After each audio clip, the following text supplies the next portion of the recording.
organizations around the Sound. So I'm just going to share my screen, and I got the share sound on.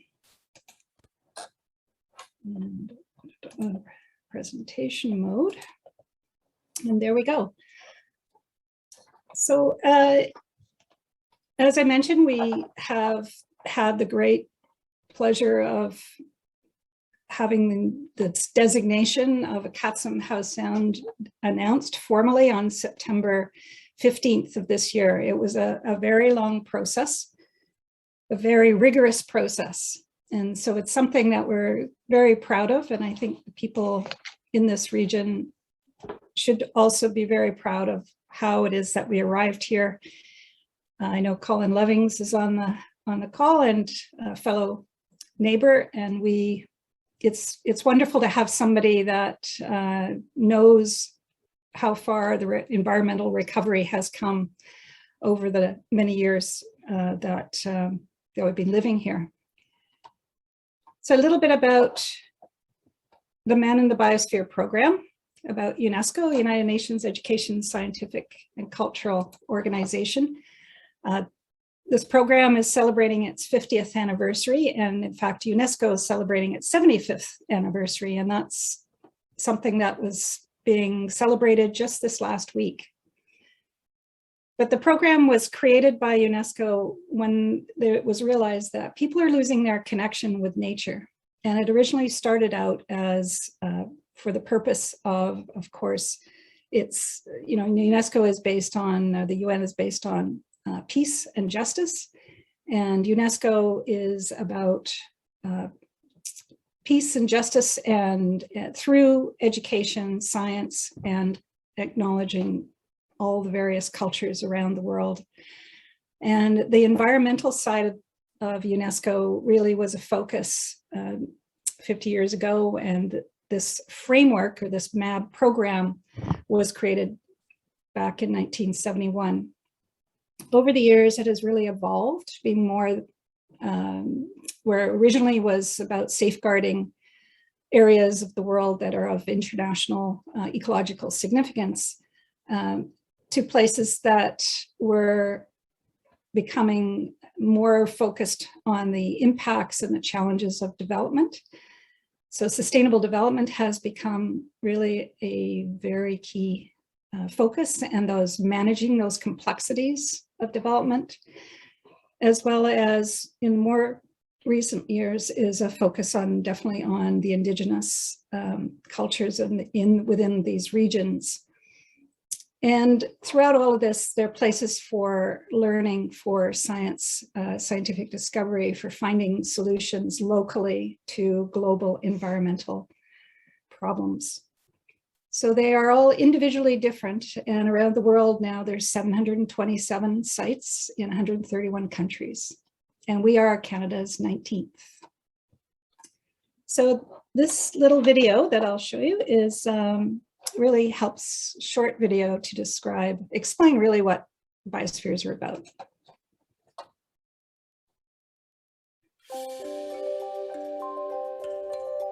What if there were places where people with vastly different points of view came together to overcome challenges? Where the environment and the economy are not at odds, but complementary. Where Sorry, shouldn't do that. the beauty of the natural world includes the beauty of humanity. And where the oldest knowledge combines with the newest science to restore ecosystems and revitalize cultures.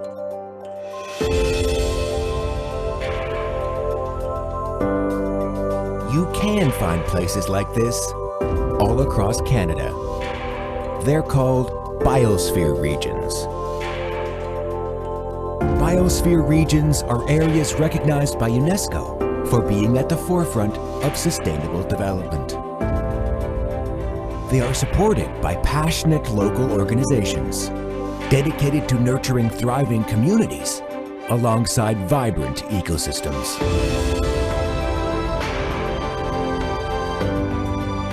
Part of a global network, Canada's biosphere regions are beacons of hope in an increasingly divided world.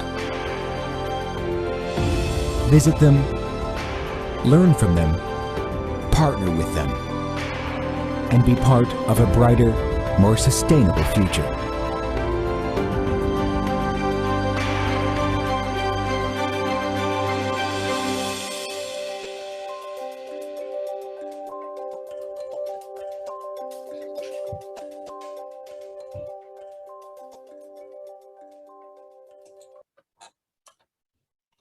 So the question of whether there is a biosphere near you, that's the next slide here. So many of you might have visited a number of these biospheres in Canada. Many people don't realize that they've actually been in them, but our neighbors, just in one day, one can travel through 3 biosphere regions. So we've got, if you travel over on the ferry and you go to Parksville and over to the coast, the west coast, then you're going through the Mount Arrowsmith Biosphere. And then of course, many people visit Tofino and the Pacific Rim National Park, and that's the Howe Sound Biosphere.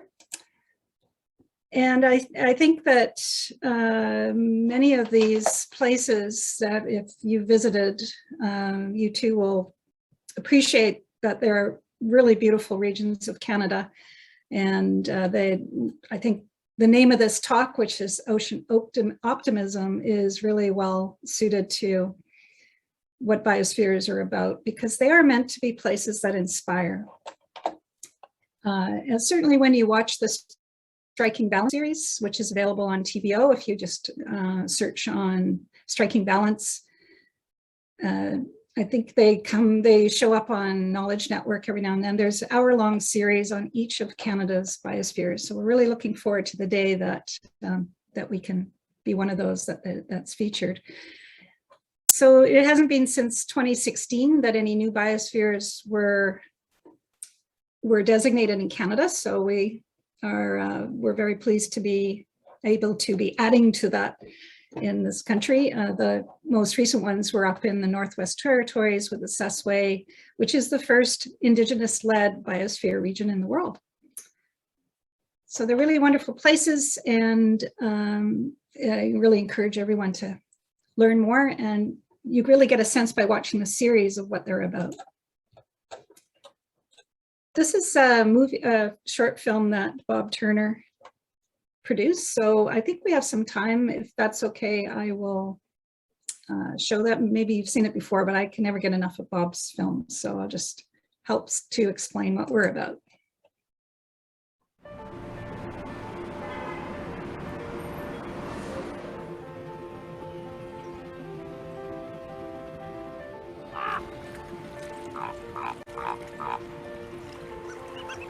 Just around the corner from Vancouver's 2.5 million people is the coastal inlet of Howe Sound, known to the Squamish peoples as Atkatsum. It's a gift of geography that a place so wild still remains right next door to the huge metropolitan area of Vancouver. The Atkatsum Howe Sound inlet and surrounding lands are a complete watershed, from ocean shore to mountaintop, still rich with wildlife and wild corners.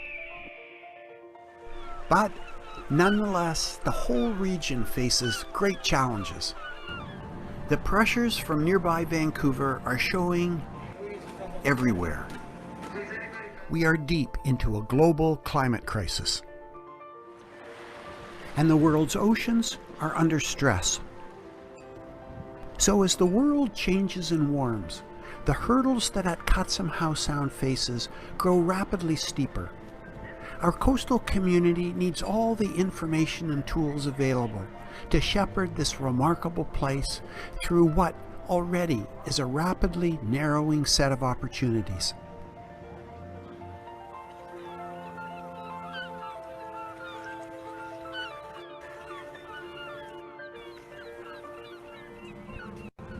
In 2015, a group of local citizens realized these threats and saw that achieving a UNESCO Biosphere region status for Howe Sound could be the way to guide and protect their home place. What they knew of UNESCO biospheres inspired them. There were more than 700 UNESCO biospheres worldwide, 18 of which were in Canada. Biospheres are learning places for sustainable development, where ideas are tested for conserving biodiversity and cultural diversity, advancing sustainable economies, and supporting research, monitoring, education, and training. So starting in 2015, through countless conversations, gatherings, meetings, and discussions, a coalition of First Nations, local and regional governments, government agencies, along with local business groups and citizens, came to a consensus that a UNESCO Biosphere region status would be the best way to guide Howe Sound through the coming challenges. And to everyone's great joy, in September 2021, UNESCO agreed, and the Howe Sound Biosphere became a reality.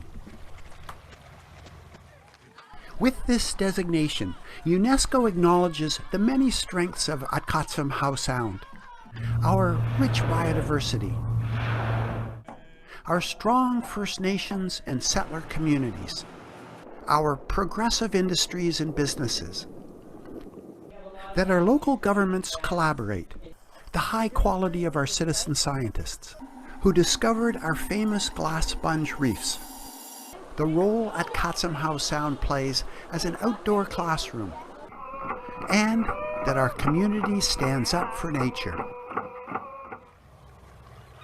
All of this is to the great credit of the community of Howe Sound. But given the challenges coming, we have to do even better, and the biosphere structure can help us get there. First of all, the biosphere better defines Howe Sound by giving it boundaries. The biosphere includes all of Howe Sound, its islands, and the surrounding lands that drain into it, from seafloor to mountaintop. Also, the biosphere will help the community articulate a richer vision for what matters most. What does the community stand for? How will we reconcile our lives with the needs of nature? How do we build relationship between First Nations and settlers? Importantly, a biosphere provides tools and creates capacity to get us there. Its organization supports research, education, and training to promote innovation in our conservation and development efforts, a sort of learning lab for community best practices. And the biosphere can help bring us together to work towards a rich vision for ourselves and our coastal home.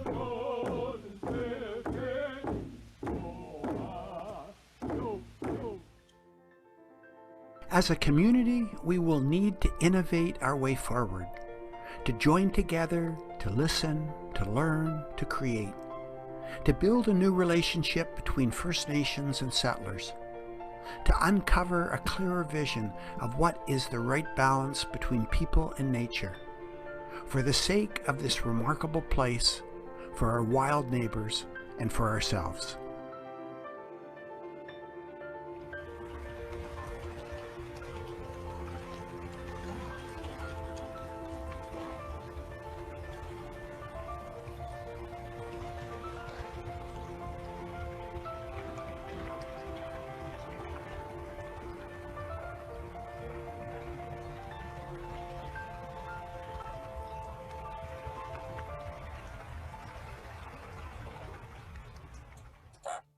So Bob always does a beautiful job at his videos, and we really appreciate very much. Bob was one of our founding directors and is an honorary director of our organization.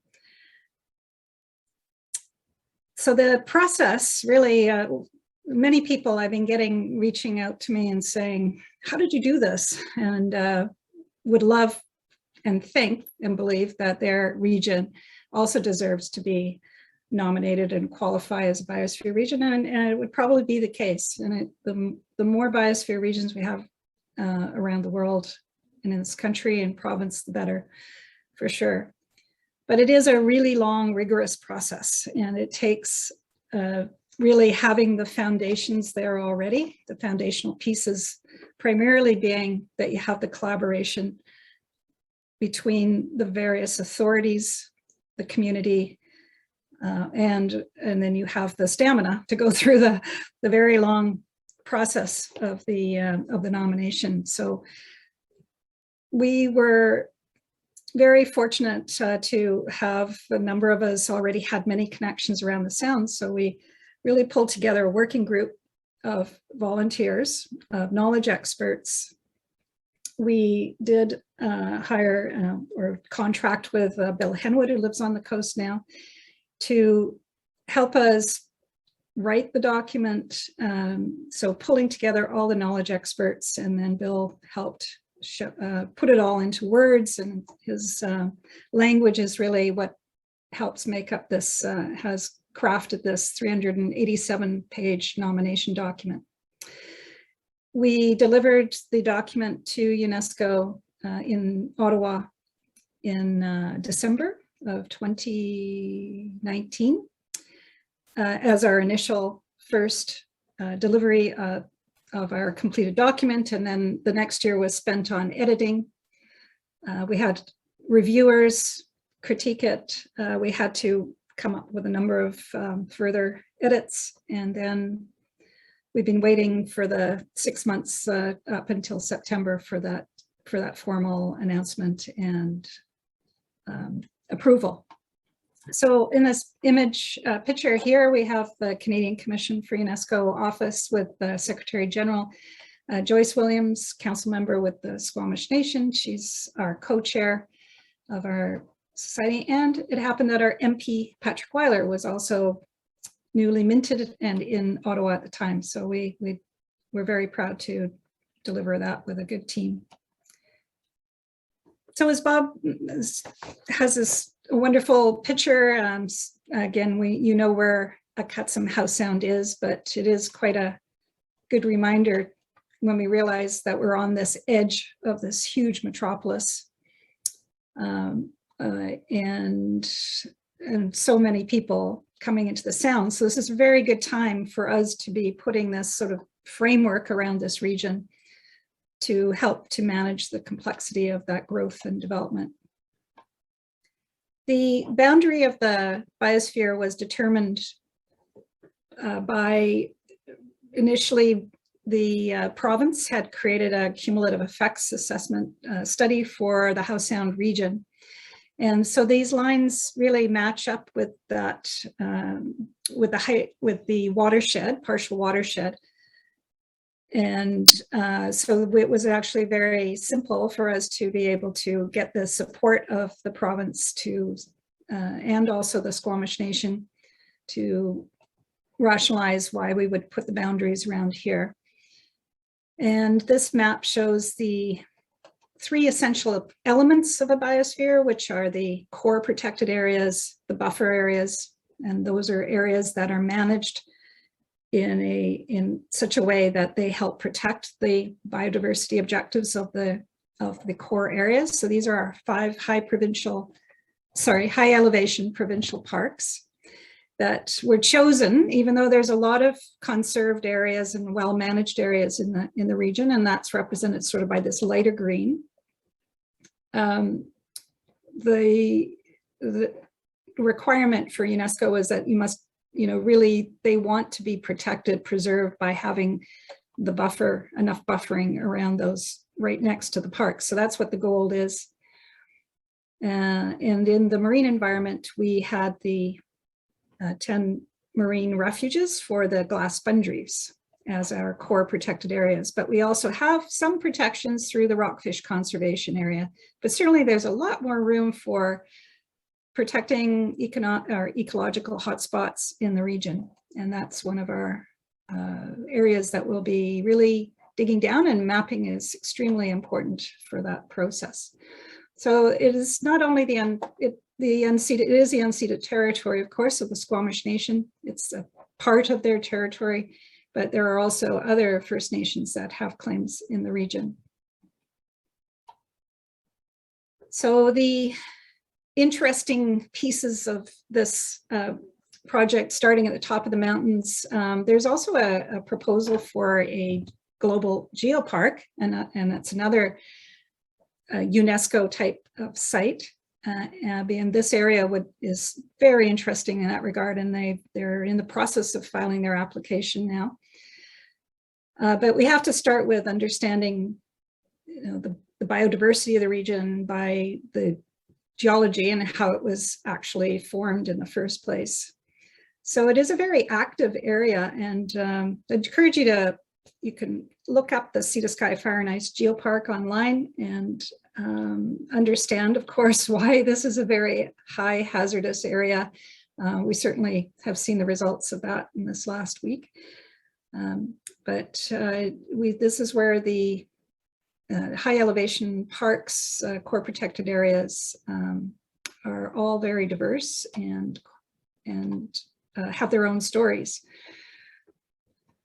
The Squamish Nation stories of the what life was like before settlers arrived is becoming more and more well understood and known. And this is a map that's quite an old map that's public, but I find it endlessly interesting to be learning more about the origin stories. And a number of our maps now and places have the traditional place names, and it's wonderful to be able to get to know those places and understand how those names came about. So Atkatsum is one of 3 names for the region, all based on paddling in or out of the inlet.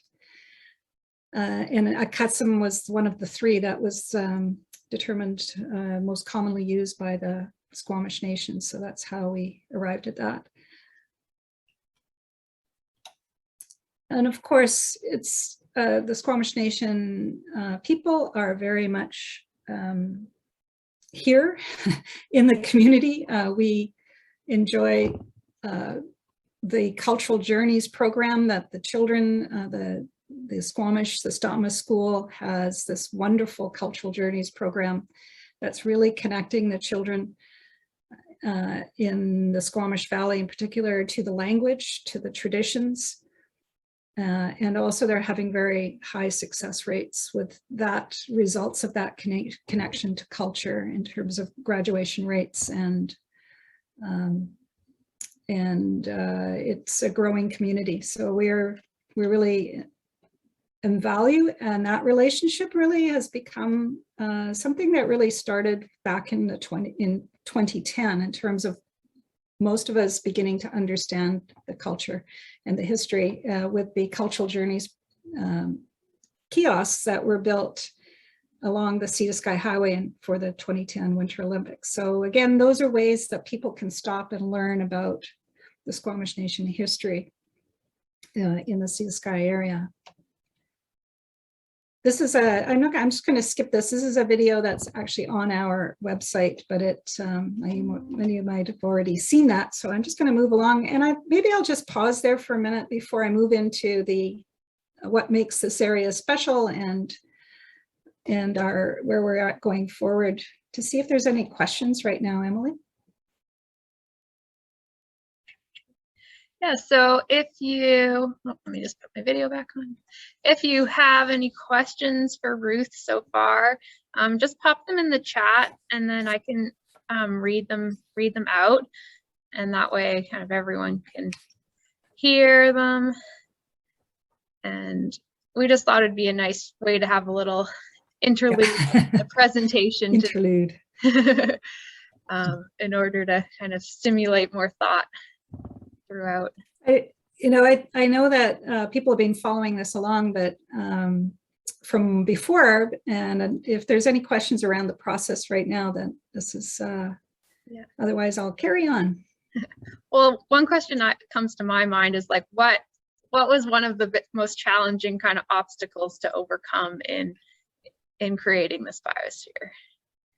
Well, we certainly were it was drilled into us that UNESCO is really focusing on buffer zones now, that many of the biospheres in the past had been designated because they had a really good amount of already protected core areas, but those core areas were really under threat by the surrounding lands.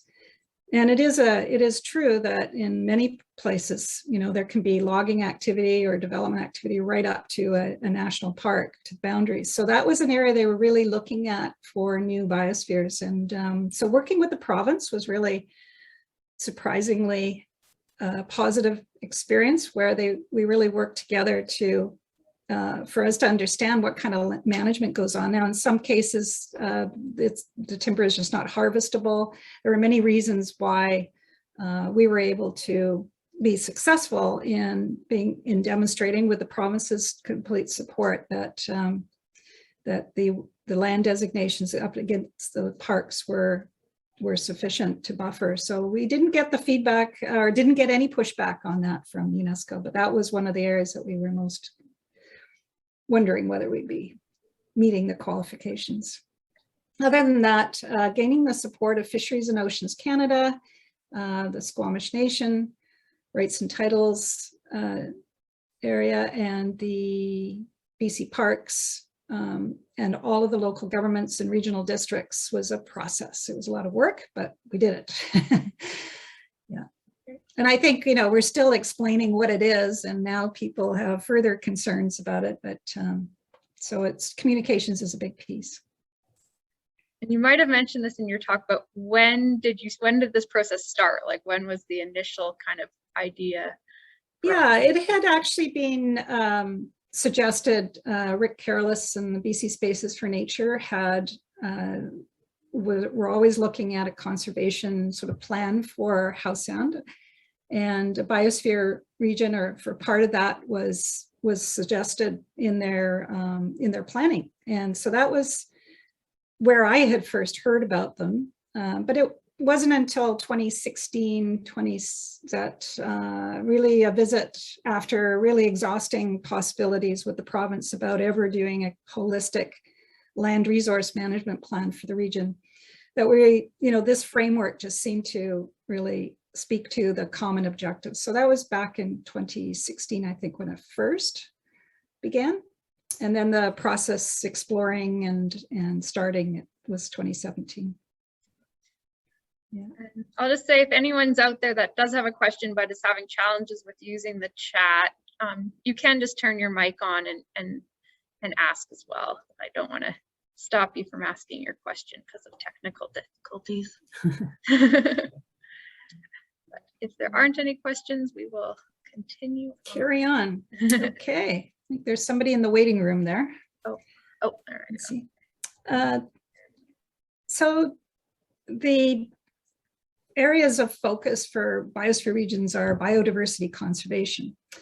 And all of us are motivated and inspired towards this designation and project because of our love for the outdoors, for nature, and for the beauty of this region, and really passionate about biodiversity conservation, of protecting important habitat, and which is so important today, especially with climate change. So, and the threats of ongoing development.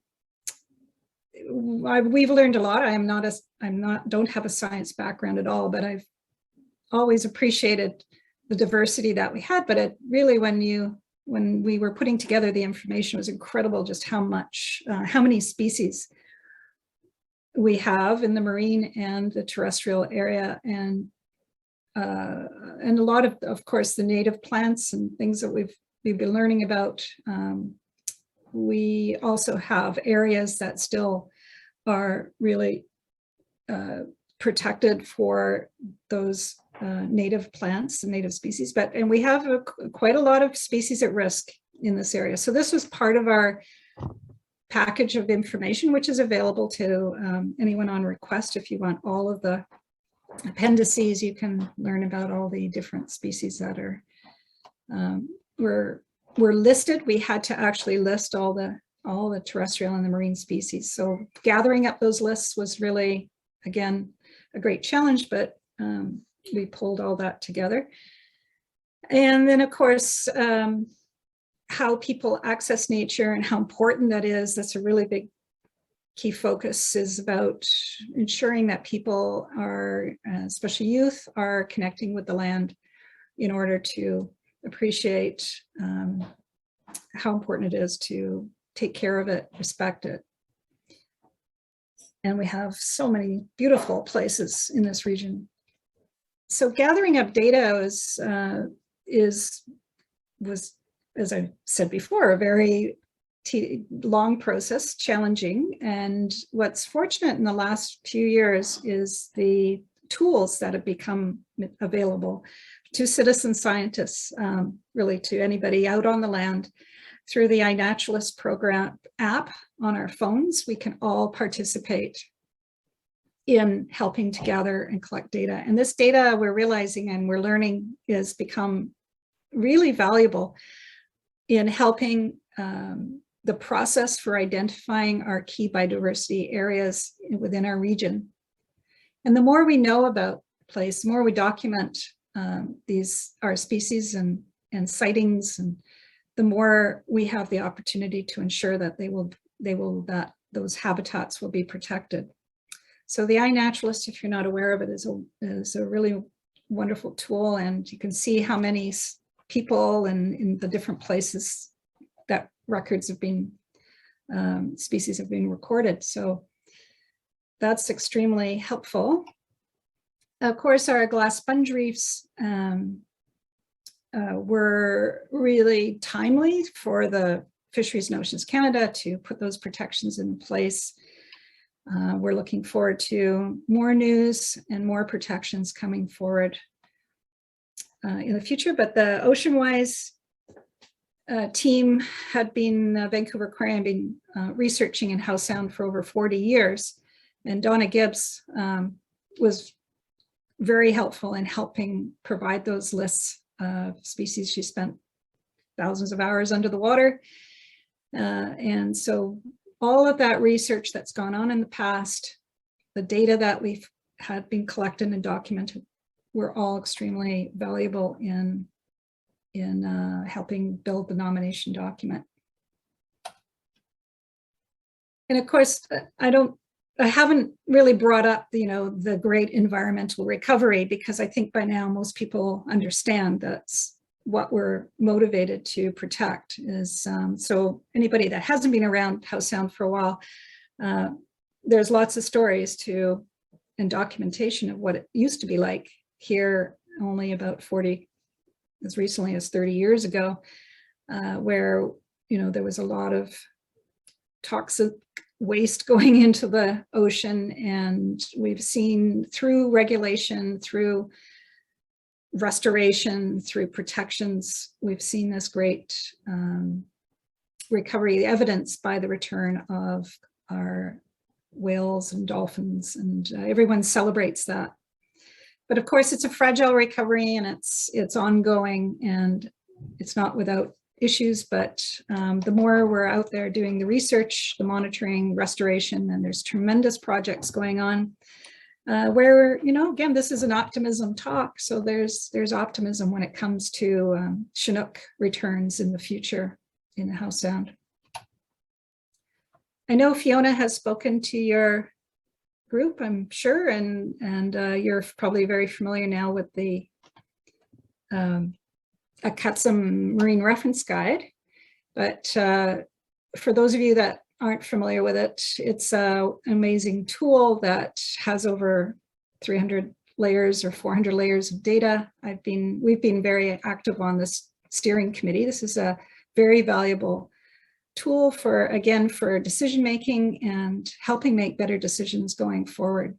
So it continues to be populated with the research data that is ongoing. And we're really pleased that planners around the region, the province, Fisheries and Oceans Canada acknowledge this tool and it's being valued as really helpful for making better decisions going forward. So this is all online, available through the Marine Reference Guide, I'm sure you know. And then of course the Suzuki Foundation has also, this is all a collaboration, everyone working together, and this conservation analysis that Suzuki has focused on in the marine environment will help us target in on areas of key biodiversity areas that we will work further with community on restoration and protections. The essence of all biosphere regions is the ability to bring people together and to work through all the complex issues in the regions. And these pictures are from our Howe Sound community forums, which are celebrating their 20th year where at the time, you know, Howe Sound's always been undergoing threats, and that's what motivate people to come together and take action. So it was in the year 2000 that the elected officials and the Squamish Nation came together and created these forums with the intention of all the local governments from around the region coming together twice a year to discuss common issues with the aim of continually improving and doing better and protecting the region. So I've been very involved in facilitating these forums for the last 8 years. They're really well attended. They happen spring and fall. We just had one on Bowen Island. And it's been really terrific that the Squamish Nation have really participated over all this time. So the next one is going to be in Furry Creek. So we take turns hosting around the region. So when it comes to sustainable development, most people have questions when it comes to the biosphere and does it have any authority? Does it have any power? And biosphere regions are not parks. They don't impose or get in the way on rights and titles, on rules and existing regulations. The objective is to be a model region for sustainable development. So sustainability, we look at through the lens of the United Nations 17 SDGs, Sustainable Development Goals, and we are always looking to organizations that are exhibiting best practices and how they can help to strike that balance in the region for healthy environment, healthy working environments, and our developments and operations that actually contribute or can give back to the environment and are going to be continuing to do that for the long run. So we have many examples. We're working on projects right now with Capilano University to help us gather up the data that we need so we can start these conversations with the different sectors on the Sustainable Development Goals. So ecosystem services and how we're viewing our natural capital in the region is really a key focus of Biospheres as well. And Town of Gibson's is well advanced on this topic and actually are a great example. Mayor Beamish just brought together a forum of the different stakeholders, and so that, you know, is an example of how measuring and appreciating nature's value is going to help, again, make better decisions. And as you know from the infrastructure problems that exist, we can do with making better decisions and getting building the capacity to bring in what we need to protect the land and protect healthy water and people. So one of the biggest pressures in the region is tourism and recreation, and it is, of course, such a wonderful destination for all kinds of recreation, and all areas of the province and the world have been under pressure and during COVID from people just really getting out and enjoying the land, but with that comes its own problems. So again, we participate on in the conversations on sustainable tourism, and how we're how can we support that tourism growth, and the infrastructure needed to support it is there before, again, we see that fragile recovery really threatened. So the piece that people don't realize about the region is that there are 13 or more youth camps in the region that bring thousands of youth to connect with nature every year, and have done so for over 40 years. And it's an area that we really want to support and see more of. And there's so much great work going on. Sea to Sky Outdoor School here on the Sunshine Coast. And, you know, all the camps, Camp Firkham, and all the programs and those great people that really work to get our kids out there and into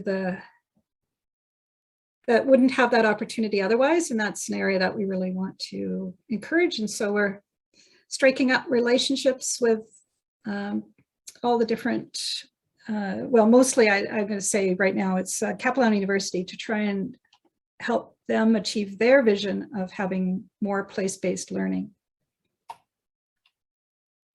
So we do have the Ocean Watch Action Committee. We track the monitoring, the research that's going on, and going forward, I'm getting to that right now. We have our work cut out for us because a UNESCO designation has to be sustained in perpetuity. So what's nice about it is that it is, whilst governments change over and people come and go, we need to build a sustainable organization to manage and ensure that the management plan for the biosphere region is continually improving. And so that's our next big project, is to start work on the management plan, which will bring together all representatives from the different sectors. And then in 10 years, we'll be going through a periodic review. So that's, biosphere regions have to really, it's like doing a nomination all over again. Every 10 years, you have to demonstrate your advancement towards these three main areas. So we have a strategic plan and lots of information available, but yeah, it takes all of us. And so thank you for listening and your interest. And thanks to all the photographers and the many, many people that have donated their time and volunteer basis. This is really a grassroots effort. And we have a lot more stories to come.